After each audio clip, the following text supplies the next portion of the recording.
اس لیے یہ طے ہوا کہ حضرت عبداللہ کے بدلے 100 اونٹ قربان کیے جائیں۔ تب حضرت عبد المطلب نے صفا اور مروہ کے درمیان اونٹوں کو لے کر جا کر قربان کر دیا۔ حضرت عبد المطلب پہلے شخص ہیں جنہوں نے ایک جان کا بدلہ 100 اونٹ دیا، جس کے بعد قریش اور عرب میں بھی یہی دستور ہو گیا اور رسول اللہ صلی اللہ علیہ وآلہ وسلم نے بھی اس کو برقرار رکھا۔ ناظرین کرام، اب حضرت ابراہیم علیہ السلام کی اس قربانی کے بارے میں جانتے ہیں جس قربانی کی بدولت آج ہر سال مسلمان بڑی عید کے روز قربانی کرتے ہیں۔ حضرت ابراہیم علیہ السلام نے ذوالحج کی 8ویں رات ایک خواب دیکھا جس میں کوئی کہنے والا یہ کہہ رہا تھا کہ بے شک اللہ تمہیں تمہارے بیٹے کو ذبح کرنے کا حکم دیتا ہے۔ 9ویں رات پھر وہی خواب دیکھا، 10ویں رات پھر وہی خواب دیکھنے کے بعد آپ علیہ السلام نے صبح اس خواب پر عمل کرنے یعنی بیٹے کی قربانی کرنے کا پکا ارادہ فرمایا۔ اللہ کے حکم پر عمل کرتے ہوئے بیٹے کی قربانی کے لیے حضرت ابراہیم علیہ السلام اپنے پیارے بیٹے حضرت اسماعیل علیہ السلام کو، جن کی عمر اس وقت 7 سال یا 13 سال یا اس سے تھوڑی زائد تھی، انہیں لے کر چلے۔ پھر جس طرح حضرت اسماعیل علیہ السلام نے کہا تھا ان کو اسی طرح باندھ دیا، اپنی چھری تیز کی، حضرت اسماعیل علیہ السلام کو پیشانی کے بل لٹا دیا، ان کے چہرے سے نظر ہٹا لی اور ان کے گلے پر چھری چلا دی، لیکن چھری نے اپنا کام نہ کیا یعنی گلا نہ کاٹا۔ اس وقت حضرت ابراہیم علیہ السلام پر وحی نازل ہوئی۔ چنانچہ قرآن پاک میں ارشاد ہے، ابراہیم بے شک تو نے خواب سچ کر دکھایا، ہم ایسا ہی صلہ دیتے ہیں نیکوں کو، بے شک یہ روشن جانچ تھی اور ہم نے ایک بڑا ذبیحہ اس کے صدقے میں دے کر اسے بچا لیا۔ جس دمبے کو اللہ تعالیٰ نے حضرت اسماعیل علیہ السلام کے بدلے بھیجا وہ وہی دمبا تھا جس کو حابیل نے ہزاروں سال پہلے کوہ صفا پر قربانی کے لیے پیش کیا تھا۔ یہ ہماری عید الاضحیٰ کی قربانی کی ابتدا ہے، جس کا آغاز اس دنیا کی 2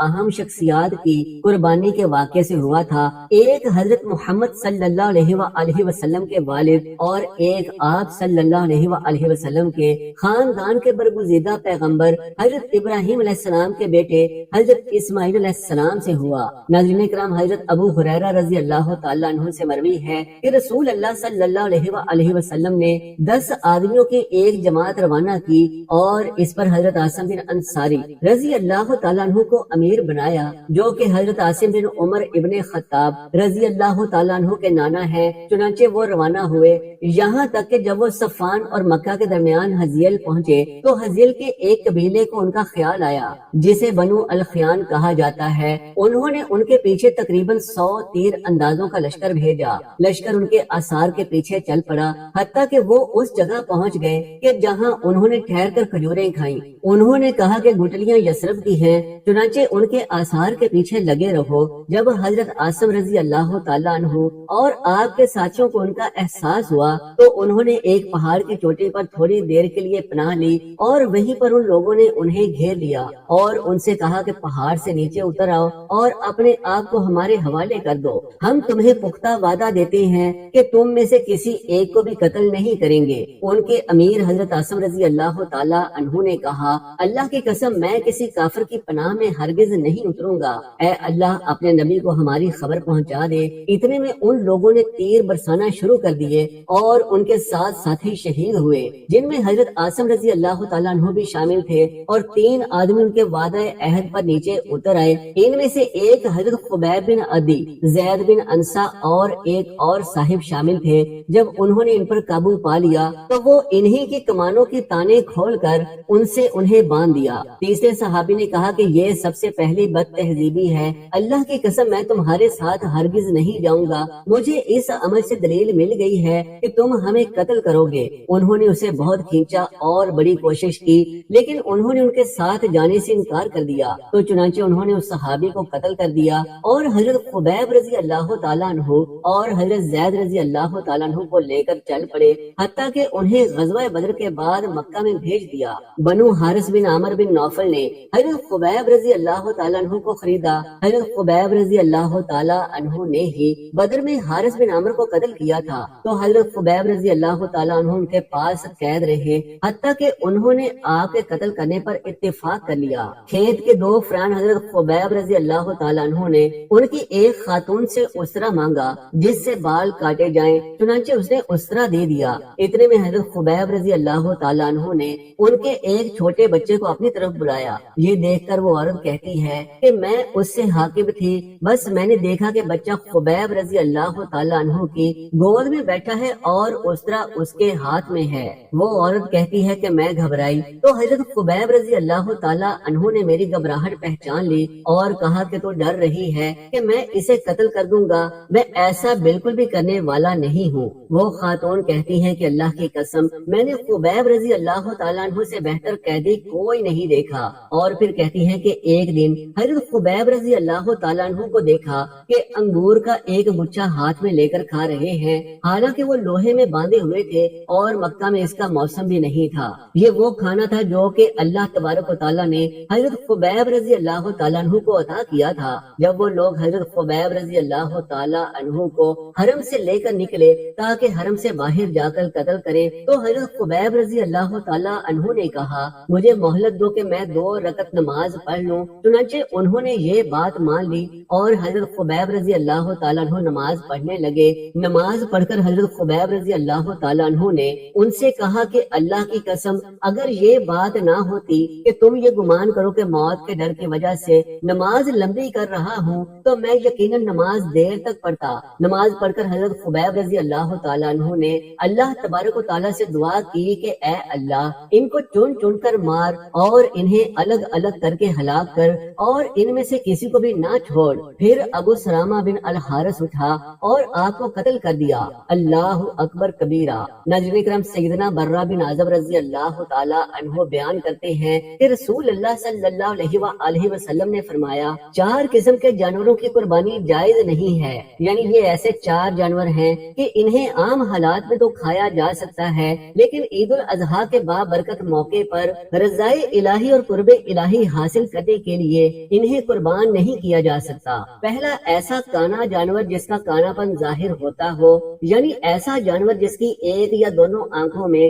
کسی بھی قسم کا کوئی مسئلہ ہو یا پھر ایک آنکھ واضح طور پر بینائی سے قاصر ہو تو ایسے جانور کی قربانی نہیں کی جا سکتی، پھر وہ جانور چاہے کتنا ہی خوبصورت اور صحت مند ہو۔ دوسرا ایسا بیمار جانور کہ جس کی بیماری ظاہر ہو، بعض اوقات بیماری کے سبب جانور بہت لاغر اور کمزور بھی ہو جاتے ہیں کہ انہیں دیکھ کر ہی معلوم ہو جاتا ہے کہ یہ کوئی تندرست جانور نہیں، یا پھر کوئی بھی کسی بھی قسم کی بیماری ہو۔ مثال کے طور پر اگر کسی جانور کے جسم پر داغ دھبے واضح ہو رہے ہوں، یا پھر کوئی جانور پیٹ کی کسی قسم کی بیماری میں مبتلا ہو، یا پھر کسی جانور کے جسم کے کسی حصے میں بیماری کے سبب کوئی کمی بیشی ہو چکی ہو، یعنی جسم کا کوئی حصہ بیماری کے سبب سکڑ چکا ہو یا سوزش کا شکار ہو، جانور کے جسم پر پھوڑے، پھنسیاں یا کسی بھی قسم کی الرجی کی علامات موجود ہوں، اس کے پیشاب یا پاخانے سے گندی اور غلیظ قسم کی بدبو آتی ہو جو عام پیشاب یا پاخانے کی بدبو سے مختلف ہو،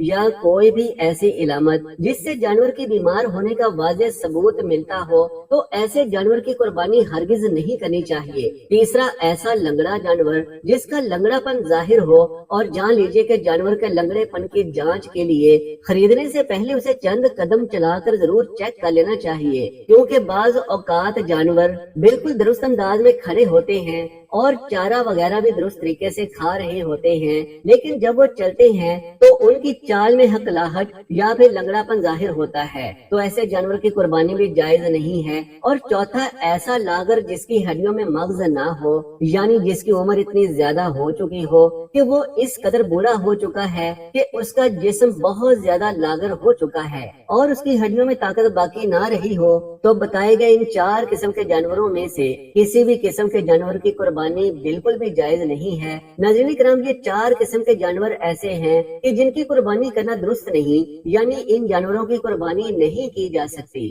رسول اللہ صلی اللہ علیہ وآلہ وسلم نے ان جانوروں کی قربانی کرنے سے منع فرمایا ہے، اسی لیے ہمیں اس بات کا خیال رکھنا چاہیے کہ جب بھی قربانی کے لیے جانور خریدے جائیں تو ان میں سے کوئی ایک بھی چیز اس میں نہ ہو، کیونکہ جن جن جانوروں میں یہ چیزیں پائی جاتی ہیں تو ان کی قربانی نہیں کی جا سکتی۔ اسی لیے ہمیں ان باتوں کا خاص خیال رکھنا چاہیے تاکہ ہماری قربانی اللہ تبارک و تعالیٰ کے ہاں قبول و منظور ہو سکے۔ آئیے اب یہ بھی جان لیتے ہیں کہ نبی کریم صلی اللہ علیہ وسلم کس طرح کے جانور کی قربانی کیا کرتے تھے۔ نبی کریم صلی اللہ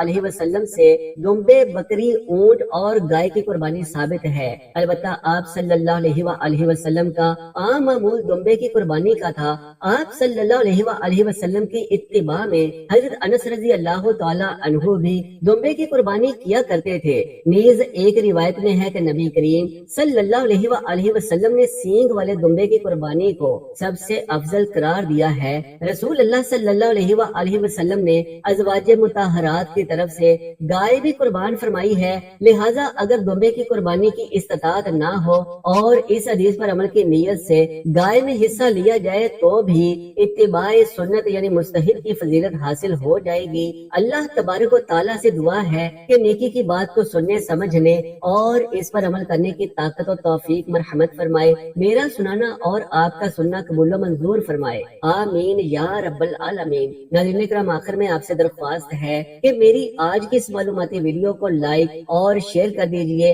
اور نیچے کمنٹ باکس میں اللہ کا ایک خوبصورت نام ضرور تحریر کر دیجئے۔ جزاک اللہ خیرن کثیرا، اللہ ہم سب کا حامی و ناصر ہو۔